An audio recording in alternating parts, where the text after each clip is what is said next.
Good morning students. Start करेंगे हम आज का टॉपिक। और आज का टॉपिक है हमारा important questions related to chapter digestion and absorption. और ये सारे वो क्वेश्चन हैं जो नीट में और AIPMG में आए हुए हैं, तो आपके लिए ये बहुत इंपॉर्टेंट क्वेश्चंस हैं। पहले आप चैप्टर पढ़िए, उसके बाद इन क्वेश्चंस को अटैम्प्ट करिए, तो आपको पता चलेगा कि कितना आपको आता है, कितने क्वेश्चन आप अटैम्प्ट कर पा रहे हैं। ज़्यादातर इसमें से क्वेश्चन जो हैं वो सारे NCERT बेस्ड हैं, सो आप उसको आराम से कर पाएंगे। तो स्टार्ट करते हैं हम आज का first question. Which of the following guards the opening of hepatopancreatic duct into the duodenum.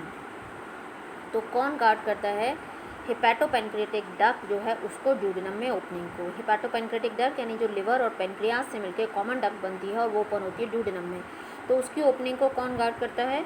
तो उसकी ओपनिंग को जो ओपनिंग है उसकी ओपनिंग को गार्ड करने के लिए यहाँ पर प्रेजेंट होता है। देखो सेमिलुनर नहीं है, इलियोसिकल नहीं है, पाइलोरिक नहीं है, क्या बच गया, sphincter of Oddi. Sphincter of Oddi होता है, तो ये आपको ध्यान रखना। आप वैसे भी कर सकते हैं। देखो सेमिलुनर वॉल हार्ट में, इलियोसिकल वॉल नहीं है, पाइलोरिक लास्ट स्टमक का ओपनिंग है।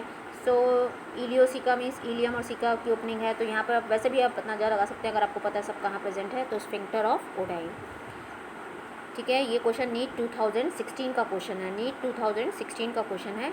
Next question, in the stomach gastric gland is secreted by, in the stomach gastric gland is secreted by the, ये 2016 का 2016 का ही क्वेश्चन है कि गैस्ट्रिक एसिड किससे सिक्रीट होता है। तो आपको अगर सेल याद हैं तो आप आराम से उसको कर सकते हैं। आपको गोबलेट सेल या म्यूकस सिक्रेटिंग सेल याद रखनी है जो म्यूकस सिक्रेट करती है। फिर आपको याद रखनी है ये दो सेल के नाम, पेराइटल और पेप्टिक सेल। पेराइटल और इसके साथ एक नाम और आपको याद रखना है, ऑक्जेंटिक, ठीक है। ऑक्जेंटिक और पेराइटल, देखो दोनों को आप एक साथ मिला सकते हो कि पेराइटल और ऑक्जेंटिक ये सिक्रीट करती हैं HCl। तो अगर आपसे पेराइटल पूछा जाए या ऑक्जेंटिक तो ये HCl सिक्रीट करती है। और पेप्टिक, पेप्टिक आप पेप्सिन से रिलेट करो। पेप्टिक और चीफ यानी मेन चीज़ यहाँ पर क्या है, गैस्ट्रिक ग्लैंड में मेन सेल चीज़ क्या होती है, पेप्सिनोजेन। तो पेप्सिन के लिए पेप्टिक, पेप्टिक है ना, उसको याद कर लो। और उसके साथ चीफ सेल यानी मेन सेल हो गई। तो पेप्टिक और चीफ सिक्रीट करती है पेप्सिनोजेन, और पेराइटल और ऑक्जेंट सिक्रीट करती है HCl। तो इसने पूछा है गैस्ट्रिक एसिड यानी HCl कौन सिक्रीट कर रहा है, तो इसका ये आंसर करेक्ट है थर्ड, पेराइटल सेल्स। तो अगर पेराइटल दिया है या ऑक्जेंटिक तो HCl, पेप्टिक और चीफ दिया है तो पेप्सिनोजेन, ठीक है। तो इसका थर्ड आंसर करेक्ट आंसर है। नेक्स्ट क्वेश्चन, ये भी 2016 का क्वेश्चन है। The primary dentition in human differ from permanent dentition is not having one of the following type of teeth. जो पहले बनते हैं, जो डेंटिशन जो पहले होता है बच्चों में होता है एडल्ट स्टेज में, और जो बच्चों में आता है डेंटिशन, उसमें क्या डिफरेंस है, क्या चीज़ होती है जो उसमें नहीं होती। तो अगर आपको डेंटल फार्मूला पता है तो आप आराम से कर सकते हैं कि एडल्ट का डेंटल फार्मूला 2123/2123 है।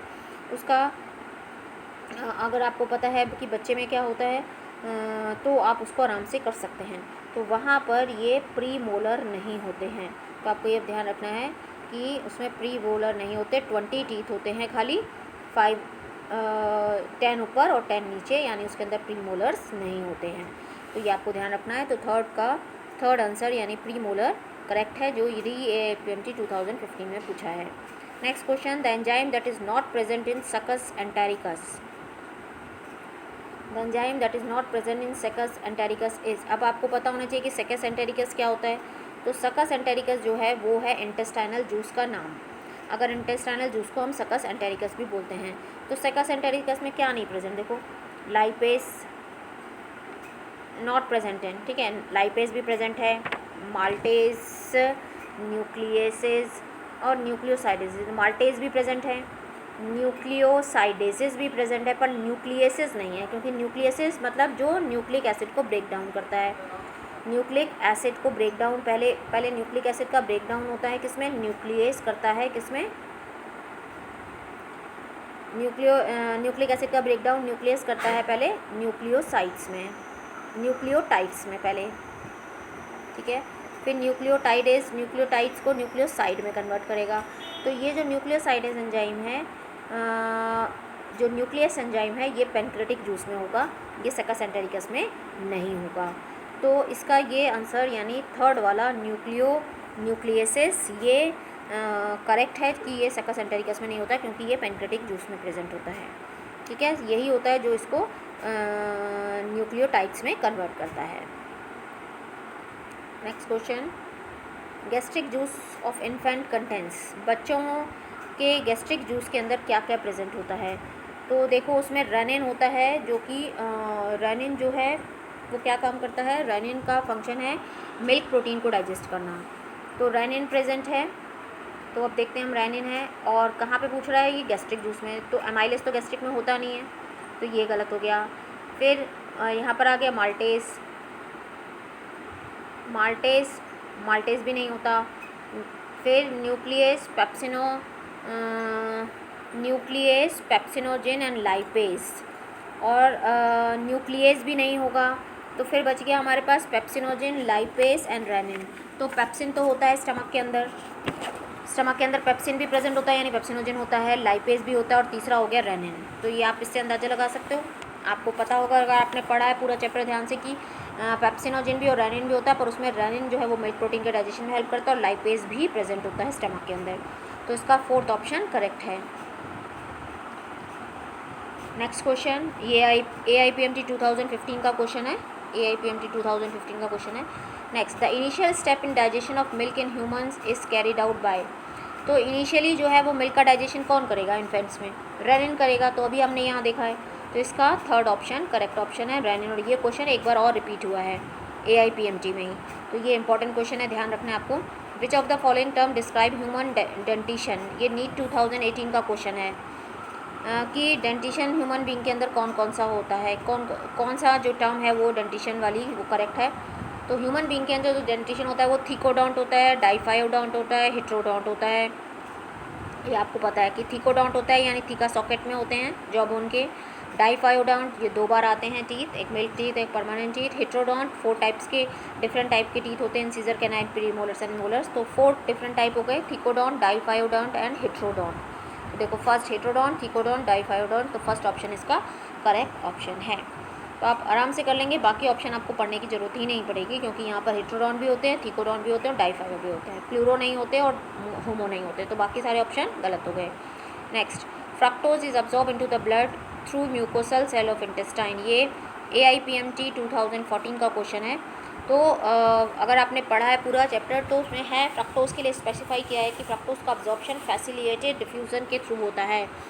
स्टार्टिंग में ही है NCERT में, तो जहाँ पर हमारा अब्जॉर्प्शन वाला पार्ट है तो आपको वहीं पर ही अंडरलाइन कर लेंगे आप, फैसिलिटेटेड ट्रांसपोर्ट के थ्रू फ्रक्टोज का अब्जॉर्प्शन होता है। Next question, where do certain symbiotic micro organism normally occur in human body, ये भी AIPMT 2012 का क्वेश्चन है कि जो माइक्रोब्स हैं वो कहाँ देखने को मिल सकते हैं सिम्बायोटिक माइक्रोब्स। तो वो हमें देखने को मिलते हैं सीकम के अंदर, जिसके नीचे से एक फिंगर लाइक प्रोजेक्शन निकलती है जिसको बोलते हैं हम हर्बर्निफॉर्म अपेंडिक्स। सो सीकम जो है वो इसका करेक्ट ऑप्शन है, सीकम यानी सेकेंड, जहाँ पर हमें माइक्रोब्स जो हैं वो देखने को मिल सकते हैं। Anxiety and eating spicy food together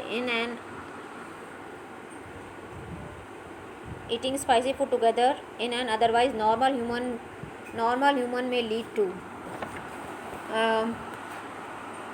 तो क्या होगा अगर हम एंजाइटी है और स्पाइसी फूड खा रहे हैं तो क्या होगा, इनडाइजेशन की प्रोसेस, यानी इसका ना वॉमिटिंग, जॉन्डिस, डायरिया नहीं होगा, इनडाइजेशन। तो ये सेकेंड ऑप्शन करेक्ट है।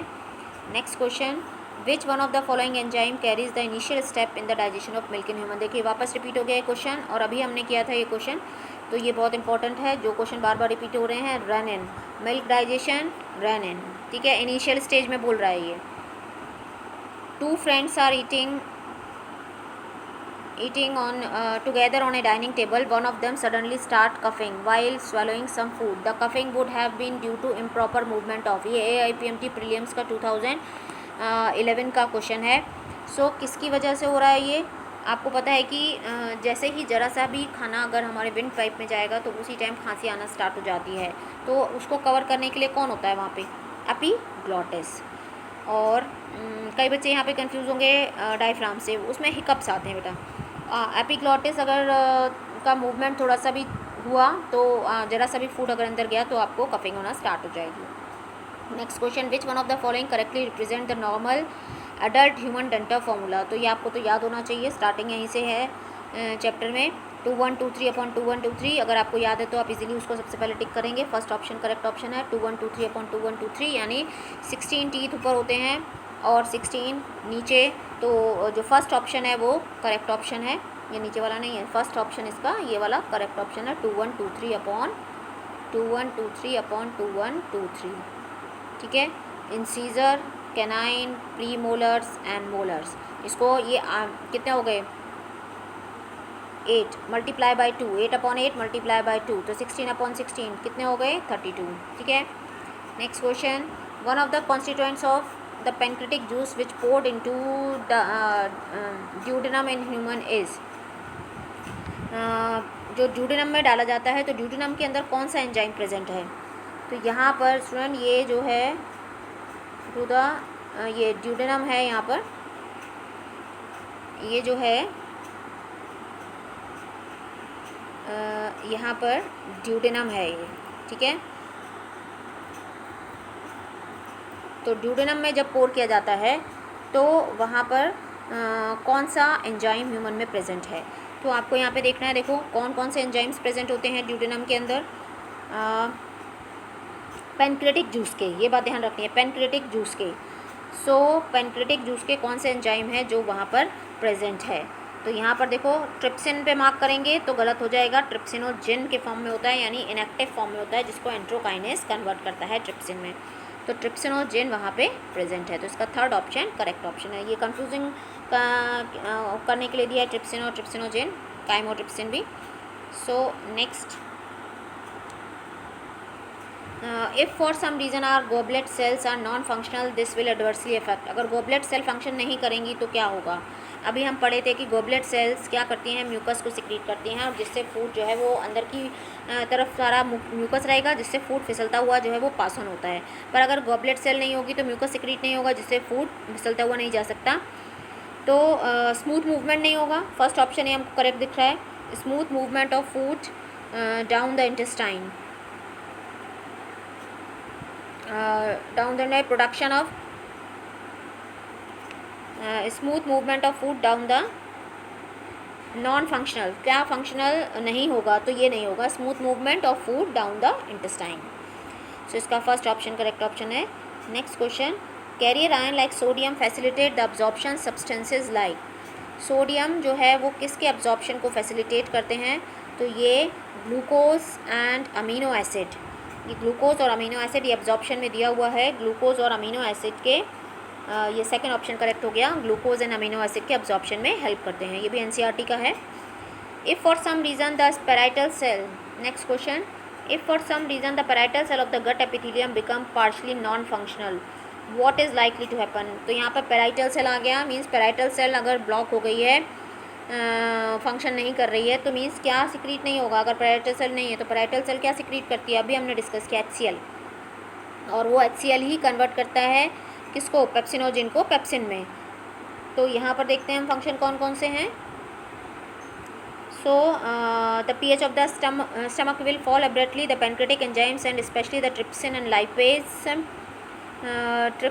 lipase will not work efficiently, proteins will not be stepsin will be more effective, protein will not be adequately hydrolyze the pepsin into proteases and peptones। तो यही answer हमें सही दिख रहा है, not be hydrolyse by pepsin into proteoses and peptones, क्योंकि protein pepsinogen pepsin में ही कन्वर्ट नहीं होगा तो प्रोटीन का डाइजेशन पॉसिबल नहीं है। तो इसका फोर्थ ऑप्शन करेक्ट ऑप्शन है। इनडायरेक्टली ये क्वेश्चन पूछा गया है।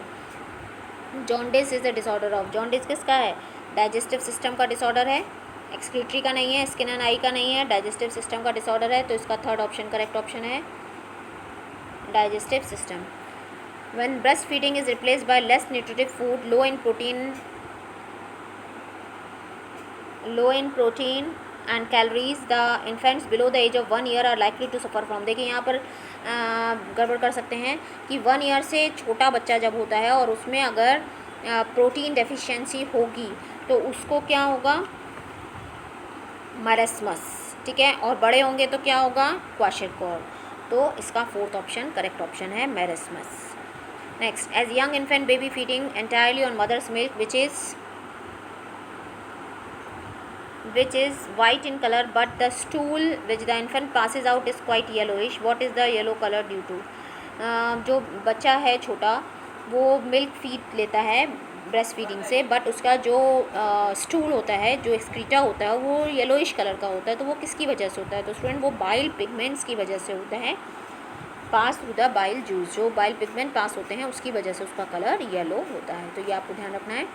Next question, which one of the following pairs of food components in human reaches the stomach totally undigested? कौन सा ऐसा फूड प्रोडक्ट है जो डाइजेस्ट नहीं होता है और सीधा जो है स्टमक में अनडाइजेस्टेड पहुंचता है? उसमें आएगा, देखो, फैट का डाइजेशन नहीं होता है और सेलुलोज का डाइजेशन नहीं होता है। फैट एंड सेलुलोज, फैट और सेलुलोज का डाइजेशन कहीं भी नहीं होगा, तो वो सीधा ऐसे ही अनडाइजेस्टेड पहुंचेगा। माउथ के अंदर तो होगा नहीं, इसोफेगस में होता नहीं है, तो स्टमक में अनडाइजेस्टेड पहुंचेगा। स्टार्च का होगा, यहाँ पे स्टार्च दिया इसलिए क्या बच गया हमारे पास? Second, what will happen if the secretion of parietal cell of the gastric gland is blocked with an inhibitor? अगर गैस्ट्रिक ग्लैंड पैराइटल सेल, फिर से वापस क्वेश्चन रिपीट है, देखो, पैराइटल सेल अगर ब्लॉक हो गई है, HCl सिक्रीट नहीं होगा। इसका फोर्थ ऑप्शन करेक्ट ऑप्शन है कि पैराइटल सेल ब्लॉक है, मीन्स ये सिक्रीट नहीं करे, absence of HCl secretion and active pepsinogen is not converted into pepsin. तो इसका फोर्थ ऑप्शन करेक्ट ऑप्शन है। Next question, which of one of the following is a correct matching of the site of the action on the given substrate, the enzyme acting upon it and the end product? कौन सा सही है? देखो, stomach में fat का होता नहीं, गलत हो गया। ड्यूडेनम ट्राइग्लिसराइड टू मोनोग्लिसराइड, ये भी नहीं होता। ट्राइग्लिसराइड टू मोनोग्लिसराइड कहाँ पे? ड्यूडेनम में। ट्राइग्लिसराइड से ट्रिप्सिन कर रहा है, देखो, ट्रिप्सिन कर रहा है तो गलत हो गया, ट्रिप्सिन तो करता ही नहीं है। स्मॉल इंटेस्टाइन में स्टार्च का एमाइलेज से डाइसेक्राइड माल्टोज यहाँ पे हो सकता है ये, तो ये करेक्ट है। प्रोटीन, पेप्सिन, अमीनो एसिड, देखो ये स्टमक में होता है पेप्सिन, तो ये भी गलत हो गया। तो इसका थर्ड ऑप्शन करेक्ट है, ऑप्शन है ये वाला कि स्मॉल इंटेस्टाइन में स्टार्च जो है वो डाइसेक्राइड में कन्वर्ट होता है एमाइलेज से, तो ये इसका करेक्ट ऑप्शन है। Next question, a patient is generally advised to specially consume more meat, lentils, milk and eggs in diet, means protein ज़्यादा बोल रहे हैं, देख लो। only when he suffer from, यानी प्रोटीन डाइट बोली जा रही है, मीन्स वो किसी डिसीज़ से, प्रोटीन डेफिशिएंसी से है उसके पास, इसका मीन्स उसको क्या है? एडल्ट है तो क्वाशिरकोर, और अगर बच्चा है तो मेरेस्मस, ये बात ध्यान रखिएगा। तो इसका फर्स्ट ऑप्शन करेक्ट है, क्वाशिरकोर।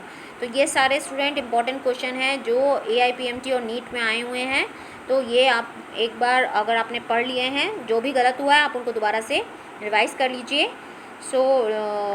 Thank you, thanks for watching, please like, subscribe and share.